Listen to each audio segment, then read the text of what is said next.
In front of me is Nevin phone 4A, and today I would like to show you how you can turn on or off location.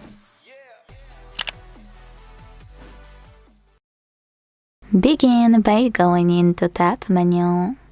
To do that, swipe down from the top right corner of your screen twice. When you're ready, look for location shortcut, which is this one, and click on it. As you can see, mine turned white.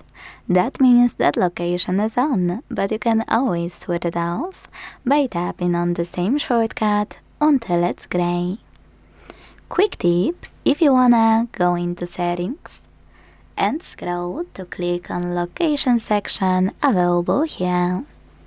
Then use this switcher to turn it on or switch it off.